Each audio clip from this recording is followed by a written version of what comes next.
One stand आज पढ़ेंगे पत्र लेखन। आज हम पत्र लेखन का अध्ययन करेंगे और पत्र लेखन, ठीक। और उसके बाद पढ़ेंगे हम निबंध लेखन, ठीक है। उसके बाद निबंध लेखन,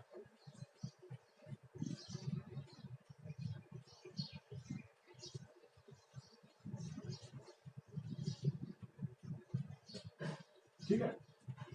पत्र लेखन और निबंध लेखन इनको पढ़ेंगे। का एक मुख्य भाग है पत्र लेखन और निबंध लेखन। ये दोनों चीजें आप ध्यान रखना। एक तो क्या होते हैं ज़्यादा नंबर के होते हैं, अधिक मार्क्स के जो है ये क्वेश्चन दिए जाते हैं आपको पत्र लेखन और निबंध लेखन का। तो अगर आपको ये अच्छी तरह से लिखना आता है तो आप इस पर अच्छे मार्क्स पा सकते हो। सबसे पहले पढ़ेंगे हम पत्र लेखन, ठीक है। फिर हम उसके बाद निबंध लेखन देखेंगे। तो पत्र लेखन क्या है? पत्र अपने आप में एक कला है। पत्र लिखने, पत्र क्या है? पत्र जो है एक ऐसा साधन है जो दूरस्थ बैठे हुए व्यक्तियों की भावनाओं को जो है एक संगम भूमि पर ला करके खड़ा कर देता है, ठीक है। कोई व्यक्ति दूर बैठा है, उसकी भावनाएं क्या है मन में, तो पत्र के माध्यम से अपनी बात हम तक पहुंचा देता है, ठीक है। और दो व्यक्तियों के बीच में आत्मीय संबंध जो है स्थापित करता है, ठीक है। किसी की कोई शिकायत है, मतलब किसी कोई बात पहुंचानी हो, अपनी बात को रखना हो, तो पत्र के माध्यम से जो है हम अपनी बात को दूर बैठे हुए व्यक्ति तक अपनी बात को पहुंचा सकते हैं, ठीक है। पत्र एक ऐसा माध्यम है।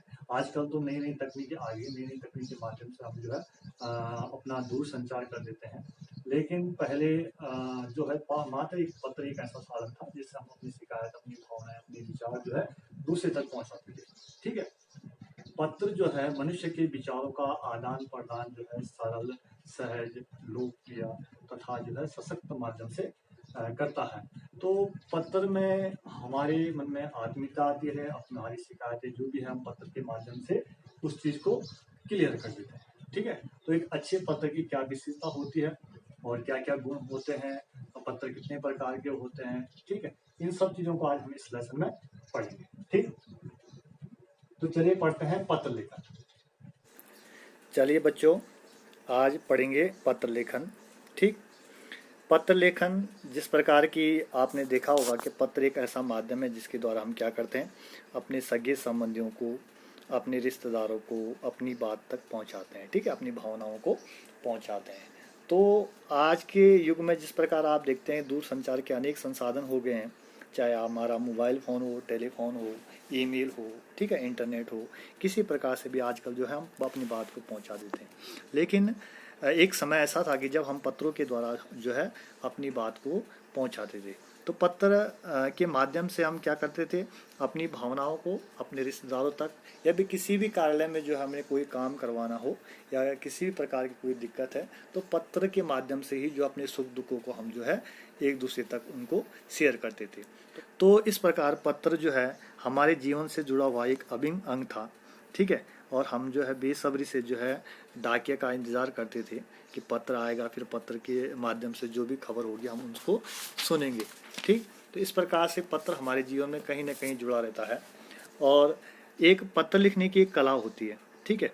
एक अच्छा सा पत्र तभी बनेगा जब हमारे पास शब्दों का भंडार हो, अच्छे अच्छे शब्दों का हम प्रयोग करेंगे, ठीक है, और स्पष्ट भाषा का हम प्रयोग करेंगे, तब एक अच्छा सा पत्र बनता है, ठीक है। तो पत्र लिखते समय जो है हमें विशेषकर बातें समझनी है। सबसे मुख्य बात तो भाषा जो है सरल होनी चाहिए, स्पष्ट होनी चाहिए, शब्दों का स्पष्ट प्रयोग करना है। किसी प्रकार से जो है इस प्रकार के जो कठिन वाले शब्द हैं उनका प्रयोग हमें यहाँ पर नहीं करना, ताकि जो पढ़ने वाला है, पाठक है, जिसको हम भेज रहे हैं, वो अच्छी तरह से पत्र को समझ जाए। दूसरी बात, पत्र संक्षिप्त होना चाहिए, छोटा होना चाहिए, कोई अनावश्यक बातों का विस्तार वहाँ पर नहीं होना चाहिए, ठीक है। इस प्रकार का हमें ध्यान रखना है। और अगला आता है आपके पास व्यवसायिक पत्र में जो है किसी प्रकार की कटिंग नहीं होनी चाहिए, मतलब आपको जो है कट पट करते हो, लिखते समय लिखा और कट कर दिया, तो व्यवसायिक पत्र उसे कहते हैं कि जो औपचारिक पत्र में आता है, जिसे हम सरकारी कार्यालय के लिए प्रयोग करते हैं, वहाँ पर जो है किसी प्रकार का कट पट नहीं होना चाहिए, ठीक है। हमें स्पष्ट रूप से शब्दों का प्रयोग वहाँ पर करना है। व्यक्तिगत पत्रों में जो है हमारा जो आत्मीय संबंध है, जो भी चाहे अभिवादन वाले शब्द हैं, चाहे शिष्टाचार वाले शब्द हैं, वहाँ पर आत्मीय शब्दों का प्रयोग होना चाहिए, जैसे कि चरण स्पर्श, सादर प्रणाम, ठीक है, शुभचिंतक, इन प्रकार के शब्दों का प्रयोग हमें वहाँ पर करना है। ठीक है। पत्रों में जो है ध्यान रखना कि जो पत्र जिसके लिए लिखे जा रहे हैं, पत्र भेजने वाला और पत्र पाने वाला, उसका नाम पता जो है स्पष्ट रूप से वहाँ पर होना चाहिए। ठीक है। मतलब ऐसा ना हो कि वहाँ पर जो है नाम पता या दिनांक कुछ नहीं लिखा हुआ, तो हमें उसको जो है स्पष्ट रूप से वहाँ पर लिखना है। तो ये पत्रों को लिखते समय जो है कुछ बातें हैं जिनको हमें ध्यान रखनी है। अब बात करते हैं पत्रों के प्रकार। ठीक है। तो पत्र दो प्रकार के होते हैं। ठीक, एक होता है औपचारिक पत्र, दूसरा होता है अनौपचारिक पत्र। औपचारिक पत्र वो कहलाते हैं कि जिन लोगों से हमारे कोई व्यक्तिगत संबंध नहीं होते, निजी संबंध नहीं होते, वो हमारे उनको लिखे गए पत्र जो होते हैं वो हमारे औपचारिक पत्र के अंतर्गत आते हैं। ठीक है। जैसे हमारे कोई नगर पालिका अध्यक्ष है या उप जिलाधिकारी है, जिलाधिकारी है, किसी भी संस्थान में अगर आप पत्र लिखते हो तो वो औपचारिक पत्र के अंतर्गत आते हैं। इसे हम कार्यालय पत्र भी कहते हैं। ठीक है। कार्यालयों में जो है प्रयोग किए जाने वाले पत्र वो औपचारिक कहलाते हैं। अनौपचारिक पत्र वो कहलाते हैं जिन लोगों से हमारे, जिनको हम पत्र लिखते हैं और जिन लोगों से हमारे व्यक्तिगत संबंध होते हैं। व्यक्तिगत मतलब जिनको हम व्यक्तिगत रूप से हम जिनको जानते हैं, चाहे वो हमारे चाचा चाची है, मामा मामी है, ठीक है, भाई बहन है, जो भी हमारे सगे संबंधी है, उनको लिखे गए पत्र जो है वो अनौपचारिक पत्र के अंतर्गत आते हैं। ठीक है। तो ये दो प्रकार के पत्र हैं, औपचारिक और अनौपचारिक। औपचारिक पत्र जिनसे हमारे कोई व्यक्तिगत संबंध नहीं होते और अनौपचारिक पत्र जिनसे हमारे कोई व्यक्तिगत संबंध होते हैं। ठीक है। कुछ चीज़ें हैं जो ध्यान रखने योग्य बातें हैं कि किन किन शब्दों का प्रयोग हमें करना है। सबसे पहले औपचारिक पत्र में यहाँ पर देखिए, संबंध, जो भी हमारा संबंध है वहाँ पर हम जैसे प्रधानाचार्य है, वहाँ पर प्रधानाचार्य। संबोधन में जो है यहाँ पर हम जो है यहाँ पर गलत लिखा, आदरणीय का प्रयोग जो है नहीं करना, बल्कि महोदय और महोदय का प्रयोग हमें, मान्यवर का प्रयोग हमें वहाँ पर करना है। अभिवादन शब्द का प्रयोग नहीं किया जाता, जैसे चरण स्पर्श, सादर प्रणाम, ये औपचारिक पत्र में नहीं आता। कभी आपने देखा होगा कि जैसे आप छुट्टी के लिए एप्लीकेशन लिखते हैं तो वहाँ पर हम जो है प्रधानाचार्य जी के लिए जो है सादर, चरण स्पर्श, इन शब्दों का प्रयोग नहीं करते। तो अभिवादन शब्दों का प्रयोग जो है औपचारिक पत्र में नहीं आता। ठीक है। और लास्ट में जो है, अंत में जो है आपका आज्ञाकारी शिष्य, भवदीय या प्रार्थी या प्रार्थिनी, इस प्रकार से हम उन शब्दों का प्रयोग करते हैं। ठीक है। और अनौपचारिक पत्र में ध्यान रखना, जैसे आप बड़ों को लिख रहे हैं तो वहाँ पर जो अपने से बड़े होंगे तो उनके लिए जो है इस प्रकार का प्रयोग करेंगे संबोधन में। ठीक है। कि जैसे आदरणीय, परम पूजनीय, श्रद्धेय, ये अपने से बड़े हैं। और अभिवादन वाले शब्दों का प्रयोग जैसे सादर, चरण स्पर्श या सादर प्रणाम, ठीक है, सादर नमस्कार, इन शब्दों का प्रयोग करेंगे। और लास्ट में आप लिखोगे आपका बेटा, पोता, भतीजा, यहाँ पर इन शब्दों का प्रयोग करें। अगर अपने से छोटे को लिख रहे हो तो वहाँ पर प्रिय भाई, जो भी उसका नाम होगा, या बहन, चिरंजीव, या जो भी उसका नाम होगा उसका प्रयोग आप वहाँ पर करेंगे। अभिवादन शब्दों में आप जो है बहुत बहुत प्यार, खुश रहो, चिरंजीव रहो, इन शब्दों का प्रयोग करेंगे। और लास्ट में आप अंत में जो है वहाँ पर लिखेंगे तुम्हारा बड़ा भाई, या तुम्हारा जो है अग्रज या शुभचिंतक, इन शब्दों का प्रयोग आप अपने से छोटे के लिए करो। और अगर आप अपने मित्र के लिए पत्र लिख रहे हो तो वहाँ पर उसका नाम लिखोगे, प्रिय मित्र, जो भी नाम है। ठीक है। मधुर स्मृतियाँ, संबोधन में लिखोगे नमस्ते या सप्रेम नमस्कार। ठीक। और अंत में जो है आप जो है यहाँ पर तुम्हारा अभिंग मित्र, इस प्रकार के शब्दों का प्रयोग करोगे। ठीक है।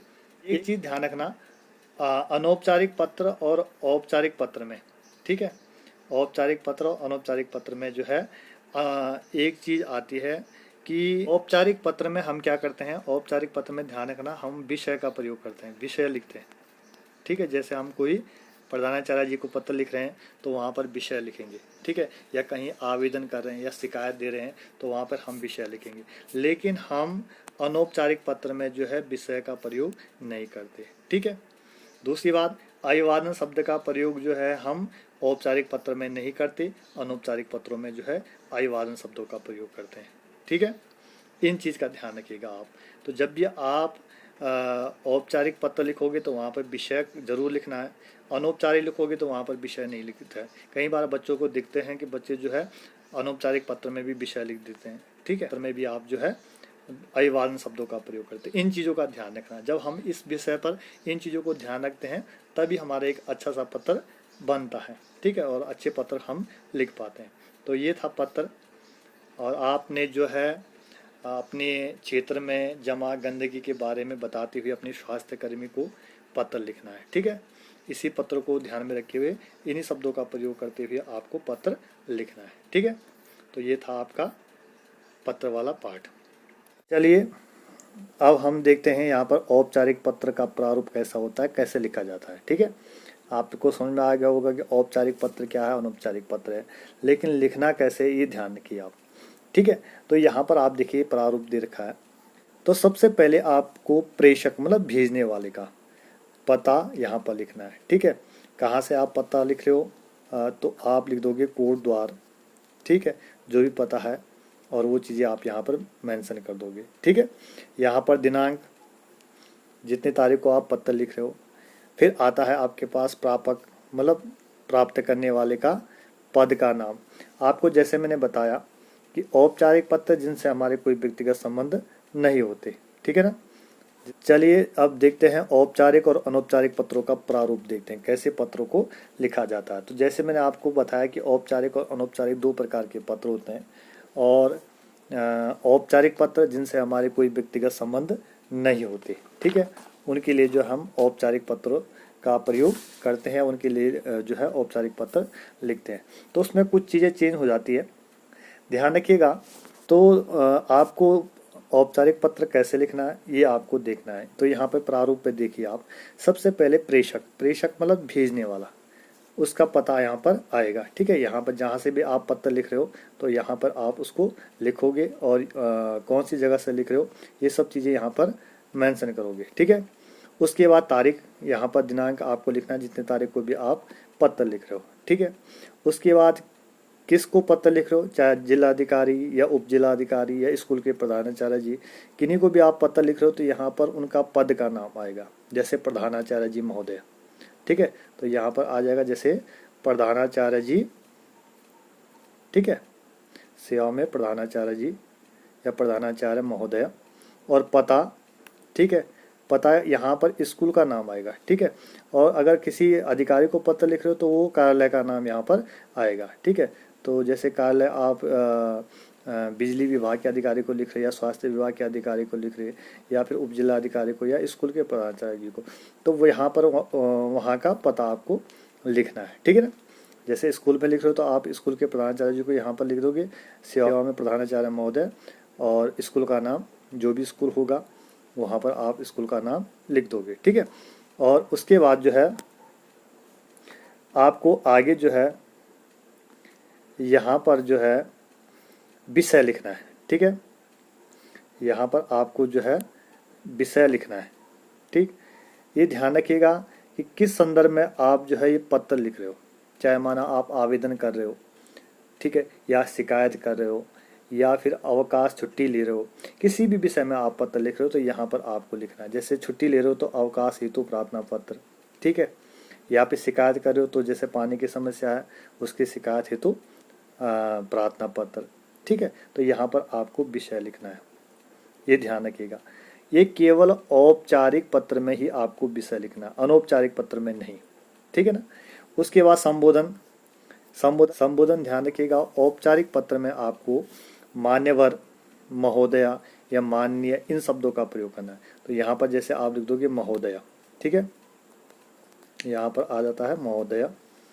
ठीक, और फिर उसी के नीचे ठीक यहाँ पर जो है आपका आ जाता है कि जो भी आपकी शिकायत है या आप जो भी कहना चाहते हो पत्र में, वो विषय वस्तु के अंतर्गत यहाँ पर आ जाएगा कि महोदय निवेदन इस प्रकार है कि जो है हमारे मोहल्ले में इतने दिन से जो है पानी नहीं आ रहा, या फिर महोदय स्कूल के प्रधानाचार्य जी को लिख रहे तो महोदय निवेदन है कि मेरी तबीयत खराब है और मैं इतने इतने दिन तक जो है स्कूल नहीं आ सकता या सकती।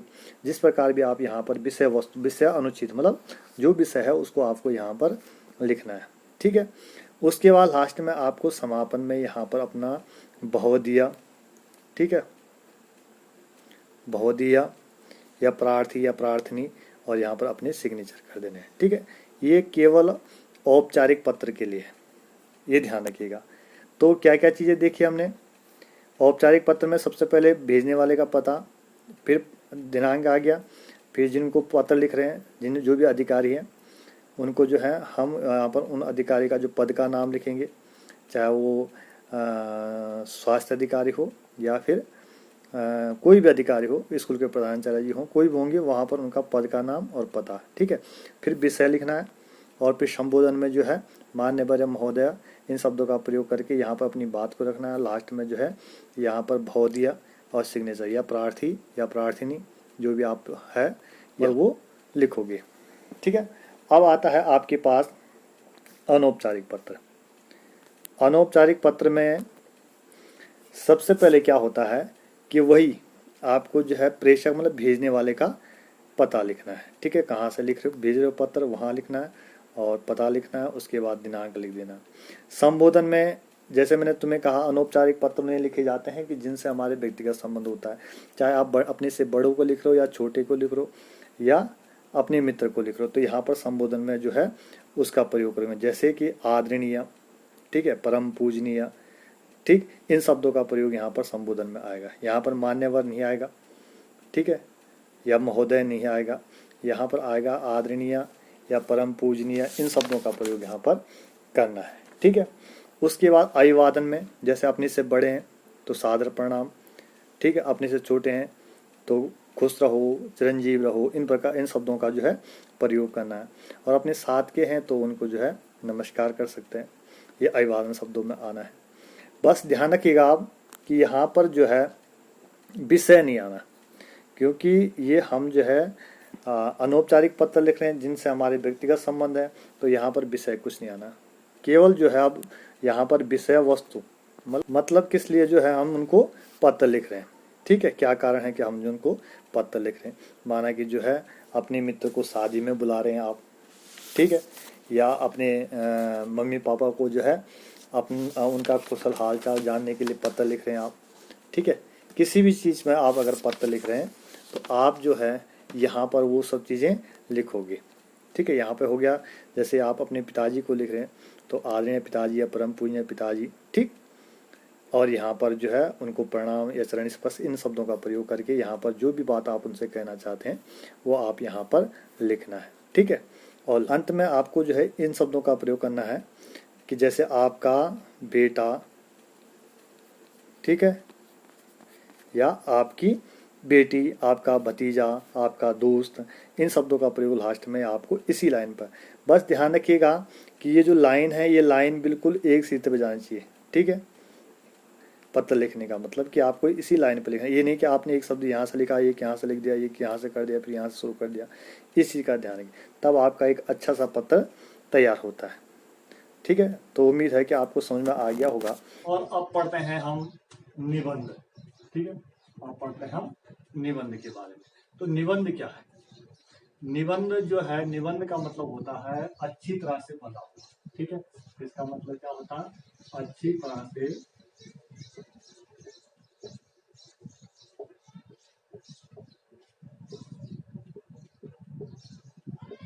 बना हुआ, ठीक है, अच्छी तरह से बना हुआ। अब क्या बना हुआ? हम जो है निबंध में क्या करते हैं, अपने विचारों को व्यक्त करते हैं, ठीक है। जो हम कहना चाहते हैं, जो भावनाएं होती हैं उनको हम व्यक्त करते हैं, उनको हम क्रमबद्ध तरीके से जो है निबंध के तौर पर जो हम उसको प्रस्तुत करते हैं। तो अपने जो विचार है, भावना है, उनको हम क्रमबद्ध तरीके से जो है प्रस्तुत करते हैं, वो निबंध कहलाता है। निबंध एक गद्य विधा है, ठीक है। निबंध क्या है? गद्य विधा। हमने पढ़ना है कि निबंध कितने प्रकार के होते हैं, एक अच्छा निबंध कैसा होता है, और निबंध के कितने अंग है, ये सब हम आज जो है इस पाठ में पढ़ेंगे, ठीक है। निबंध क्या है, कैसे निबंध लिखा जाता है, कैसे निबंध के और क्या क्या निबंध के जो प्रकार हैं, निबंध के क्या क्या अंग हैं, इनके बारे में हम इस पाठ में पढ़ेंगे। निबंध के वाले इस टॉपिक में हम जानने की कोशिश करेंगे। तो सबसे पहले जो है निबंध क्या है? निबंध जो एक गद्य विधा है, ठीक है, जो है गद्य विधा के रूप में जो हम इसको प्रस्तुत करते हैं, और उसमें हम अपने मन के जो भाव है, विचार है, उसको जो है क्रमबद्ध रूप से हम क्या करते हैं, प्रस्तुत करते हैं। तो इंसान का जो व्यक्तित्व होता है वो निबंध में झलकता है। तो निबंध क्या होता है? प्रभावशाली बन जाता है, ठीक है। तो निबंध में क्या है? निबंध में हम जो है अपने विचारों भावों को जो है क्रमबद्ध रूप से प्रस्तुत करते हैं, और गद्य विधा के रूप में हम उसको प्रस्तुत करते हैं, वो निबंध के अंतर्गत आता है, ठीक। तो निबंध कितने प्रकार के होते हैं? निबंध 4 प्रकार के होते हैं। एक वर्णनात्मक निबंध, विचारात्मक, विवरणात्मक और भावात्मक। वर्णनात्मक निबंध में जो है किसी भी चीज़ की माने जो हमने आंखों देखी घटना देखे उसका विवरण हम प्रस्तुत कर देते हैं, वो विवरणात्मक निबंध के अंतर्गत आता है। ठीक है। विचारात्मक में जिसमें हम अपने मन के जो विचार है, हमारे जो दिमाग में, हमारे जो मन मस्तिष्क में जो विचार चलते हैं उनको हम प्रस्तुत करते हैं, वो विचारात्मक निबंध में आते हैं। चाहे हमारे धर्म के ऊपर हो, संस्कृति या समाज के ऊपर या किसी राजनीतिक के ऊपर हमें अपने विचार प्रस्तुत करने हैं तो वो विचारात्मक निबंध के अंतर्गत आते हैं। ठीक है। विवरणात्मक निबंध में आता है कि कोई यात्रा है, कोई घटना है या कोई उत्साह है या किसी व्यक्ति का परिचय करना है तो वहाँ पर हम उसका विवरण प्रस्तुत करते हैं, तो विवरणात्मक निबंध के अंतर्गत आता है। भावात्मक निबंध में हमारे वो वाले निबंध आते हैं जिसमें हमारी भावों की प्रधानता होती है। जैसे माना कि हमारे मन में क्या भाव है उसके प्रति, उन चीज़ों को हमें व्यक्त करना है, वो भावात्मक के अंतर्गत आते हैं। जिसमें हमारे अहिंसा हो गया, परोपकार हो गया, इस प्रकार के निबंध जब हम प्रस्तुत करते हैं तो वहाँ पर इस प्रकार की भावना हमारी व्यक्त होती है, तो भावात्मक निबंध के अंतर्गत आते हैं। ठीक है। अब आता है निबंध के अंग। तो निबंध के अंग में सबसे पहले आता है, निबंध के 3 अंग होते हैं। ठीक है। ये हमें अपने निबंध में प्रस्तुत करना है इस चीज़ को। ठीक। तो सबसे पहले भूमिका, ठीक, फिर मध्य भाग और फिर अंत भाग या उपसंहार, निष्कर्ष इसे हम कहते हैं। तो भूमिका मतलब होता है जो भी निबंध हमें दिया गया है उसके बारे में हम उसको परिचय देना। ठीक है। उसका परिचय उस पर वहाँ पर हमें प्रस्तुत करना है। तो कैसे करना है, कहा है कि जो है भूमिका ऐसी होनी चाहिए कि जो पाठक है उसके मन में जो है जिज्ञासा जागे अंदर पढ़ने की। ऐसा ना हो कि जो है उसने आपकी निबंध की भूमिका पढ़ी और वहाँ से उसका मन जो है हट गया, उसने कहा नहीं अंदर भी इसने ऐसे लिखा होगा। तो रोचक होनी चाहिए। कैसे होनी चाहिए, रोचक होनी चाहिए ताकि जो पढ़ने वाला हो उसके मन में अंदर पढ़ने की इच्छा जागे। ठीक है। मध्य भाग ये होता है कि जिसमें हम निबंध के विस्तार के बारे में लिखते हैं, छोटे छोटे अनुच्छेद के रूप में जो है हम उसको प्रस्तुत करते हैं। जैसे फॉर एग्जांपल हमने आपको प्रदूषण के ऊपर निबंध दिया और आपने उसको छोटे छोटे रूप में वहाँ पर मध्य भाग में प्रस्तुत कर दिया कि जैसे जो है प्रदूषण की हानि, प्रदूषण की बचाव, तो इनके बारे में हम जो है धीरे धीरे जो है वहाँ पर लिख देते हैं। ठीक है। अपने जो मन के भाव है उसको क्रमबद्ध तरीके से हम वहाँ पर उसको प्रस्तुत कर देते हैं। ठीक है।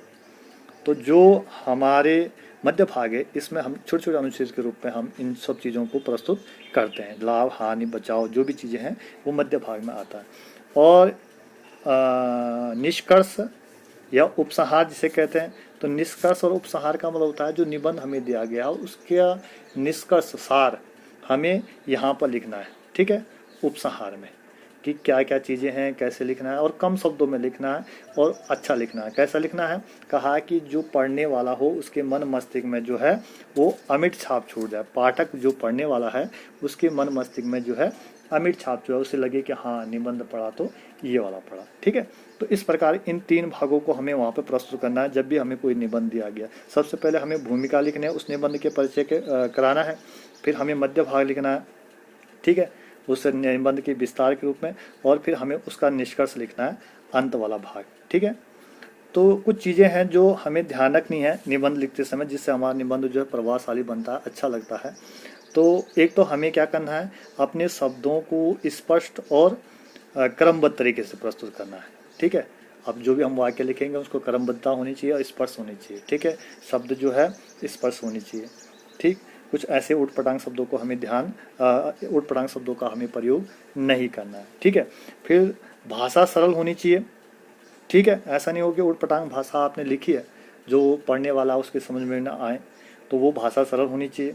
और तीसरी बात जो काफ़ी इंपॉर्टेंट है, जो देखने को भी मिलती है बार बार बच्चे जो गलतियां करते हैं कि एक ही शब्द या वाक्य को बार बार रिपीट कर देते हैं। पहले तो आगे उन्होंने सही लिखा लेकिन बीच बीच में जो है एक ही शब्द को बार बार रिपीट कर देते हैं, तो ऐसा नहीं होना चाहिए। शब्दों और वाक्यों को जो है दोहराना नहीं है। तो ये बेसिक चीज़ें हैं, आप अगर इनको ही कर लेते हो तो आपका एक अच्छा सा निबंध प्रस्तुत हो जाता है। तो हमें मेन चीज़ें ये करनी है कि जो 3 अंग है निबंध के, इनको हमें प्रस्तुत करना है। ठीक है। एक तो भूमिका वाला, मध्य भाग और उपसंहार, ये चीज़ें हमारे निबंध में होनी चाहिए। ठीक है। तो ये था आज का निबंध। तो आपको एक विषय पर निबंध लिखना है, समय का सदुपयोग। ठीक है। उस पर आपको निबंध लिखना है अपने मन मस्तिष्क में सोच करके, और इन चीज़ों को वहाँ पर होना चाहिए, भूमिका, मध्य भाग और अंत भाग। ठीक है। चलिए।